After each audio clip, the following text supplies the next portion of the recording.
শেষ পর্যন্ত আমাদের চট্টগ্রামের পটিয়ার কোলগেসে অবস্থিত করলডেঙ্গা পাহাড়ে মেদস মুনির আশ্রমে এসে তিনি আশ্রয় গ্রহণ করলেন। ছিলেন সুরত রাজা আর মেদস মুনি, এখন হলেন তিনজন। তিনজনেই কোন রকম দিন যাপন করছেন। শুভ লগ্ন শুভ দিনে মুনিবর মেদস, যাকে বলা হয় মেদস মুনি, মেদস মুনি কি করলেন? সুরত রাজাকে বললেন, রাজা সুরত, রাজা বৈশ্য, তোমরা দুর্গা পূজায় মনোনিবেশ করো, দুর্গা দেবীর আরাধনা করো। তিনি শক্তির দেবী, তিনি মহামায়া, তিনি পরমাত্মা, তিনি জগদ্ধাত্রী, তিনি অসুরনাশিনী, তিনি এই বিশ্ব ব্রহ্মাণ্ডের প্রতিপালিকা, তিনি জগৎ মাতা। তোমরা দুর্গা পুজো করো, দুর্গা পূজায় মনোনিবেশ করো। সেদিন বৈশ্য এবং সমাধি বৈশ্য এবং রাজা সুরত দুর্গা মায়ের পুজোর ব্যবস্থা করলেন। ব্যবস্থাপনায় ছিলেন মেদস মুনি। সেই দুর্গা মায়ের বরে, দুর্গা মায়ের আশীর্বাদে রাজা সুরত তার রাজ্য ফিরে পেয়েছিলেন। সমাধি বৈশ্য তার সর্বস্ব ফিরে পেয়েছিলেন। এটা প্রথম অধ্যায়ের কথা। প্রথম অধ্যায়ে দেবী দুর্গা মা চণ্ডী তিনি শুম্ভ নিশুম্ভকে হত্যা করার জন্য প্রস্তুত হয়েছিলেন। আমরা যারা দুর্গা পূজায় মনোনিবেশ করি, পুষ্পাঞ্জলি নিয়ে ঘরে ফিরে আসি, চণ্ডী মায়ের বিবরণ, চণ্ডী মায়ের কথা কজনেই বা শ্রবণ করি। এগুলি প্রয়োজন সুধীবৃন্দ। তাই শাস্ত্রে বললেন, শক্তি পেতে হলে শক্তির আরাধনা করতে হবে। তাই চণ্ডীর মধ্যে বলছেন, ওম ইয়া দেবী সর্বভূতেষু শক্তিরূপেণ সংস্থিতা নমস্তস্যৈ নমস্তস্যৈ নমস্তস্যৈ নমো নমঃ। দুর্গা দেবীর 10টি রূপ মায়েরা। প্রথমে বলেছিলাম তিনি কখনো জগদ্ধাত্রী,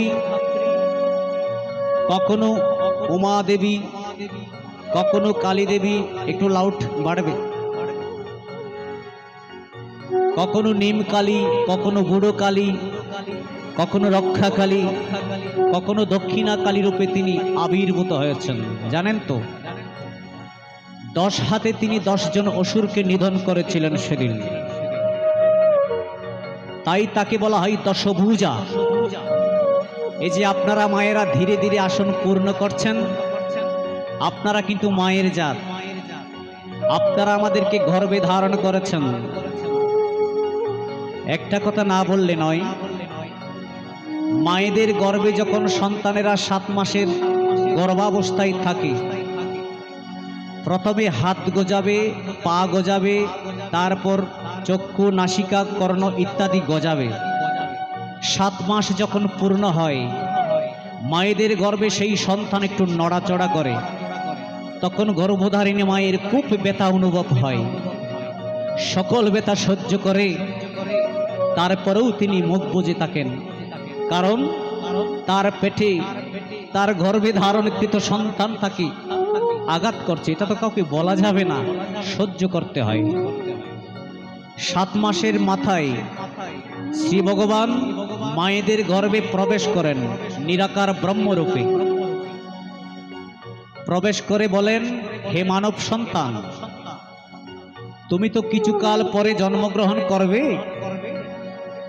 তো পৃথিবীতে ভূমিষ্ঠ হয়ে তুমি কি করবে? আমরা বলেছিলাম, দয়াময় তুমি বলে দাও না কি করব।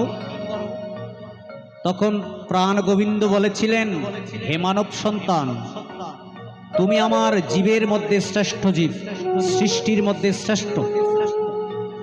তুমি সর্বক্ষণ আমারই গুণকীর্তন করতে পারবে তো? আমরা বলেছিলাম প্রভু পারবো, সারাক্ষণ তোমার গুণকীর্তন করব। কিন্তু দেখুন, যখন মায়েদের প্রসব বেদনা শুরু হলো, প্রত্যেক মায়ের ক্ষেত্রে যখন প্রসব বেদনা শুরু হয়, তখন প্রত্যেক মা ভগবানকে প্রার্থনা করেন, হে দয়াল, মৃত্যু যন্ত্রণা প্রারম্ভ হয়েছে আমার, এই যন্ত্রণা যদি সহ্য করতে না পারি, প্রয়োজনে নিতে হলে আমার প্রাণটা তুমি নিয়ে যাও, তবু আমার গর্ভের সন্তানকে তুমি পৃথিবীর আলো দেখার সুযোগ দাও। তাই তো মায়েরা, তাই এই যে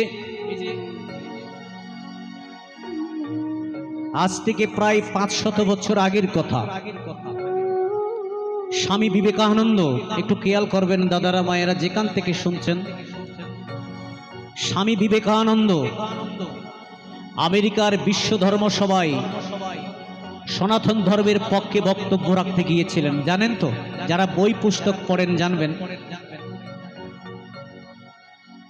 হিন্দু